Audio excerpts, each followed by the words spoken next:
Hey there, it's Julie from Rejuvenate Health Retreats here, and I'm about to make up a batch of chia seed puddings. And at retreat, when we talk about great food to eat post-retreat, chia seed puddings always come up as a really good option, and I'll go into why as we go along here. So because I'm about to make up a batch, I thought that I would just run through this on video because a lot of people ask me how to do it, so I can give them this reference tool. So when we look at our chia seeds, you can get black or white chia seeds, and I've done some research on that, and it's difficult to find any information as to why either of them would be a preference. So I had a bag of each and I've mixed them together here, and I've just put 4 tablespoons of chia seed into this jar. The wide mouth jars are great because it doesn't all get stuck underneath the lip of the jar when you go to eat the pudding later, which is the sort of thing you find out through trial and error. I get these from Kmart, they're great.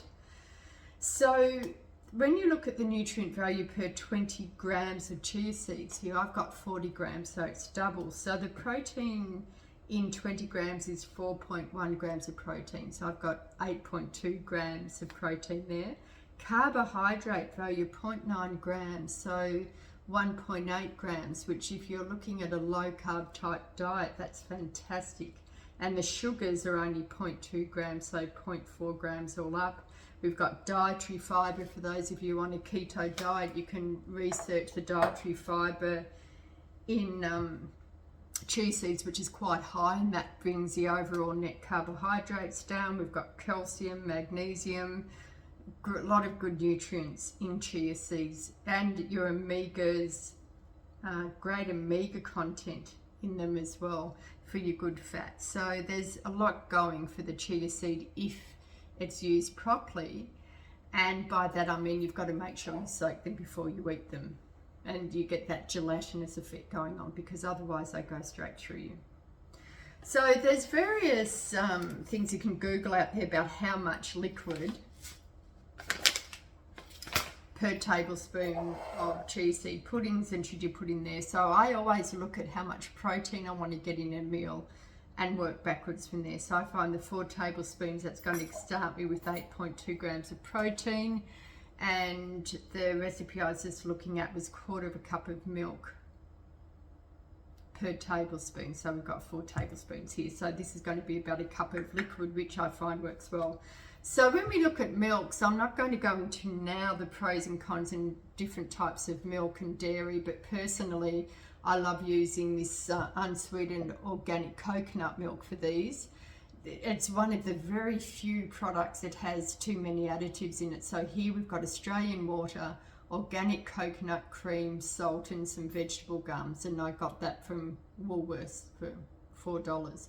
Carbohydrate content per serve, which is a cup, is 0.5 grams of carbohydrate. So by the time I put a cup of this in here,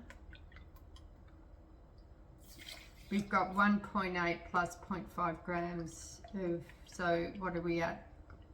We're only at about 2.5 grams of carbohydrate here, when a piece of toast is between 20 and 30 grams, just to give some context to that, and not much protein. So once it's in there, what you really need to do, because the chia seeds start setting pretty quickly, is you want to stir this in as quickly as possible. So I'm going to make up 4 lots of this. The great thing is it keeps quite well too in the fridge. So I've got 4 jars ready, 4 of these jars, and I'm going to make up 4 lot on the spot. I made up just one before and started stirring it, but it's already actually going quite thick. So you'll see that it's already forming a bit like sago used to. So you really want to stir that in and keep stirring till that mixes through thoroughly to really get a good chia pudding that's not gluggy. So I made this one probably just 10 minutes ago, and this has gotten really nice and thick already. So that's also how you know you've got a good ratio of chia seeds to liquid. What I like about these jars as well, so you can get different sizes. I get from the smaller to the larger. These are 550 mils, so it holds a good amount, your 1 cup of liquid and 4 tablespoons of chia seeds. But there's still plenty of room to pile all the other goodies on top. So as I said, I will put together 4 of these. And what I do is I then put them in the fridge and wait for them to set. Now, some people do it a different way. They'll add their fruit and yogurt in now. But I kind of like the aesthetics, and I like the chia seeds to set. So I'll put the 4 jars, I'll make up 4 jars, I'll put them in the fridge to set. And then I'll come back to them when I'm sort of ready. And what I do from there is I add in my high protein yogurt. So your go-tos have traditionally been your YoPro and your Chobanis do a good high protein yogurt. So when we look at a serve of this high protein yogurt, it's 15.2 grams of protein per serve. So I don't know if I could fit a whole serve in there. There's a good chance, but I'll be able to fit at least a serve that gives me 10 grams of protein. So when I look at what I've already got with the chia seeds, 10 to 15 grams of protein, I'm already getting up there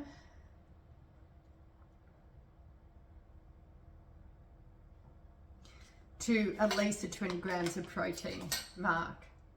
And these don't have added sugars in them, so it's a relatively low carbohydrate value. 1 serve of these will give you 6.1 grams of carbohydrates, 15 grams of protein. So if I used a whole serve, I'd have 24 grams of protein and only about 8 grams of carbohydrates, which is fantastic.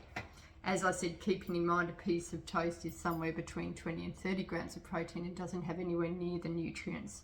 So once these have settled and solidified in the fridge, which will only take about half an hour or so, I then spoon on the yogurt.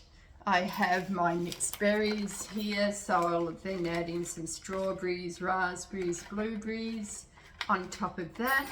And then fortunately for me, I always have plenty of nuts and seeds on hand because we have them out on retreat on the last morning before everyone leaves when we're breaking the fast. And these have been activated in my dehydrator, so they're beautiful nuts and seeds. I'll sprinkle them on top. So what we've got here is up to about 25 grams of protein. We've got lots of fiber, magnesium, protein, your good fats, some good carbohydrates with the yogurt and the berries. And what a great way to start the day. And these are fairly large jars, so I find that when I used to work for a living, when I used to have to go to an office, so I'm making 4 now. I find that kind of will last. They'll sustain that. I used to take them in on Monday and put them in the fridge so they'd last me nearly all week. And I'd start eating them mid-morning and sometimes wouldn't finish them till lunchtime because you'd just have someone put it away because they're really quite filling.